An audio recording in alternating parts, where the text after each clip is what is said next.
오늘 우리에게 주시는 하나님의 말씀 로마서 4장 1절에서 12절까지 말씀입니다. 자, 4장 말씀은요 1장부터 3장까지의 내용을 하나의 예시로 들어서 얘기하고 있습니다. 그럼 1장부터 3장까지는 어떤 내용이었습니까? 모든 사람이 죄를 범하였음에 하나님의 영광에 이르지 못합니다. 그런데 이룰 수 있는 단 하나의 길이 있는데 하나님께서 의를 주심으로 말미암아서 믿음으로 말미암아 그 의롭게 됨을 얘기하였습니다.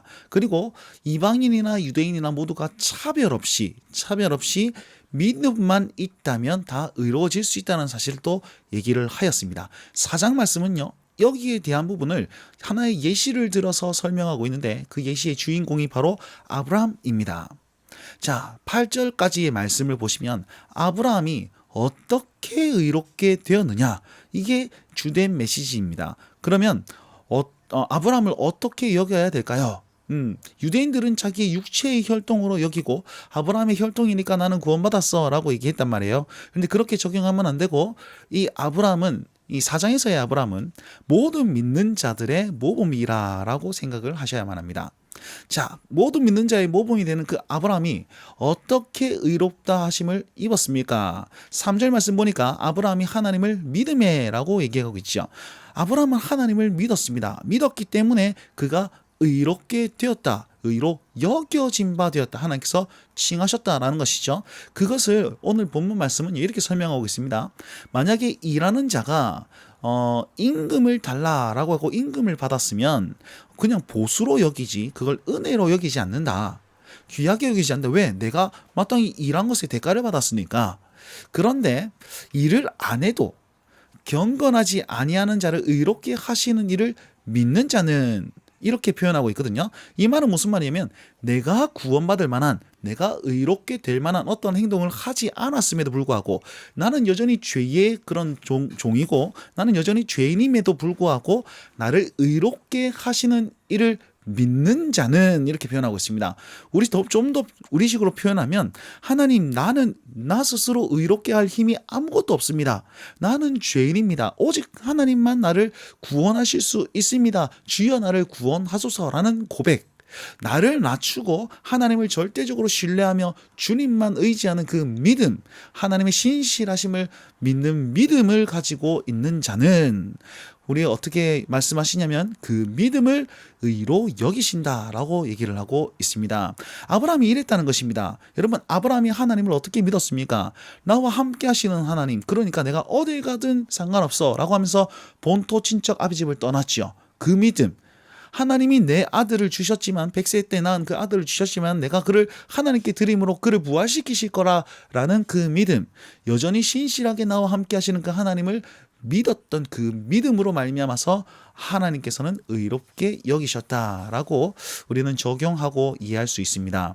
자, 아브라함이 그렇게 믿음으로 말미암아 의롭게 여기심을 받은 것을 사도 바울은요 다윗의 고백을 통해서 설명하고 있습니다. 시편 32편 말씀을 인용해서 이렇게 얘기하고 있는데, 불법이 사함을 받고라고 했는데 이 사함을 받았다는 의미는요 떠나보냈다, 불법을 떠나보냈다, 이렇게 얘기하고 있습니다. 자, 여기서 떠나보냈다, 죄를 떠나보냈다라는 것은 구약시대의 아사셀의 양을 생각할 수 있습니다. 1년에 한 번 대제사장이 그 아사셀의 양을 떠나보냄으로써 이스라엘 모든 죄를 그 양에게 전가하고 그를 보냄으로 우리는 죄 없어 라고 눈으로 보여주는 것이 이 양이었단 말입니다.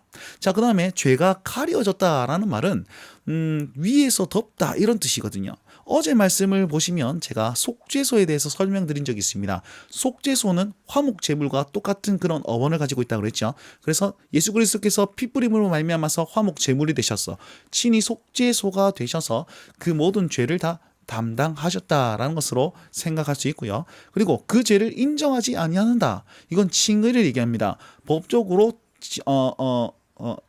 의롭다 칭하는 거예요. 인정하지 않는다라는 것은 모른 척 한다는 뜻이죠. 그러면 나는 지금 죄가 있습니다. 있음에도 불구하고 나를 덮고 있는 그 예수 그리스도로 말미암아 죄 없는 자 취급해 주신다라는 의미입니다. 자, 보십시오. 이게 어떤 말씀이라 했습니까? 시편 말씀. 다윗은요 예수님을 알지 못했습니다. 왜요? 그가 예수님께서 오시기 전의 인물이기 때문에. 그런데 예수님에 대해서 이렇게 예언을 하고 있습니다. 아사셀의 양은 세상 죄를 지고 가는 어린 양이신 예수님을 상징하고, 앞서 말씀드린 속죄소는 화목제물이신 예수님을 상징하며, 의롭다 칭해 주시는 그분은 바로 예수님이십니다. 그래서 이 모든 것 가운데 예수님으로 말미암아서 죄를 떠나보내고 그 사람이 복이 있고 복이 있다라고 사도 바울은 설명을 하고 있습니다. 다른 말로 하면 이렇게 아브라함이 믿음으로 말미암아 의롭다 여긴 그 아브라함은 복되다라는 사실을 얘기하고 있고, 그리고 그 사람이 모든 믿는 자의 모범이 되시니까 저와 여러분들도 믿음으로 말미암아 의롭게 된 것이 정말 복이다라는 사실을 알려주고 있는 것입니다. 자, 9절부터 12절까지는요. 아브라함이 이제 앞에는 어떻게라고 했잖아요. 아브라함이 언제 믿었느냐라는 것을 설명하고 있는데, 이것이 왜 중요하냐면 아브라함이요 할례 받은 후에 아마 의롭게 되었다면, 그러면 사람들이 이렇게 그 사람 할례 받았기 때문에 하나님께서 의롭게 여기신 거 아닙니까? 이렇게 얘기할 건 아닙니까? 그럼 만약에 반대로 할례 받기 전이면요, 할례 때문이 아니라 믿음 때문에 의롭게 받은 게 되는 것이죠. 오늘 말씀은요 이렇게 표현하고 있습니다. 그가 할례의 표를 받은 것은 무할례 시에 받았다, 이렇게 얘기하고 있습니다. 결국은 믿음으로 말미암아서 의롭게 되었다는 사실을 증명하고 있죠. 자, 그러면 아브라함이 언제 의롭게 되었습니까? 창세기 15장에 보시면 하나님께서는 언약을 맺으심으로 말미암아서 아브라함을 의롭게 하십니다. 물론 그 언약을 맺으신 것은 본토 친척 아비집을 떠나서 이제 하나님과 동행하는 그 아브라함의 믿음 때문이다라고 할 수 있겠죠. 그러면 할례는 언제 받았습니까?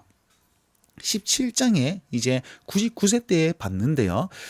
약 14년에서 24년이 지난 그때에 받았습니다. 결국은 할례 받기 전에 의롭게 되었다라는 것을 얘기하고 있죠. 그러면 할례의 의미는 무엇입니까? 여기 보시니까 무할례 시에 믿음으로 된 의를 인치인 것이다, 증명하는 것이다, 확증하는 것이다. 무할례 시에도 의롭게 되었다는 사실을 확증하기 위해서 할례를 준 것이다, 이렇게 표현하고 있습니다. 할례가 부수적이라는 겁니다. 절대적인 것이 아니라는 거죠. 절대적인 것은 믿음이라는 것입니다. 자, 그렇다면 왜 할례를 그렇게 행해야 했습니까? 자, 오늘 말씀은요 무할례자로서 믿는 모든 자의 조상이 되어서 그들도 의로 여기심을 얻게 하려 하심이라. 자, 무할례 시에 믿음을 가진 모든 자들이, 자, 여기에서는 유대인의 조상이라고 말하지 않습니다. 유대인 중에서도 믿는 자의 조상, 그 다음에 이방인 중에서도 믿는 자의 조상이라고 얘기하고 있습니다. 그들도 아브라함의 믿음의 자취를 따르는 자들에게도 동일하게 하나님께서 이렇게 하신다라는 사실을 증명하기 위해서 아브라함은 할례를 받았습니다. 이해가 되십니까? 그래서 그 할례, 지금으로 따지면 세례죠. 세례를 받았다는 사실은 아브라함처럼 믿음을 가졌다는 것이고, 세례 받음으로 믿음을 가진 것이 아니고 믿음을 가진 자가 세례로 확증하는 것입니다. 자, 요렇게 표현하죠. 그래서 계속해서 강조하는 것이 무엇입니까? 오직 믿음이라는 것입니다. 자, 여러분, 우리 삶에서 우리는 무엇으로 살아야 됩니까? 무엇을 중심하며 살아야 됩니까? 내 행동이요? 아니면 내 생각이요? 내가 이룬 업적들이요? 아니요. 오직 믿음을 중심에 두고 살아야만 합니다. 자, 아브라함을 기억하십시오. 아브라함이 하나님의 신실하심을 따라서 순종하여서 믿음을 증명했듯이, 오늘 저와 여러분들도 아브라함의 후손으로서 우리가 그 하나님의 신실하심, 구원자로서의 그 신실하심을 믿고 오늘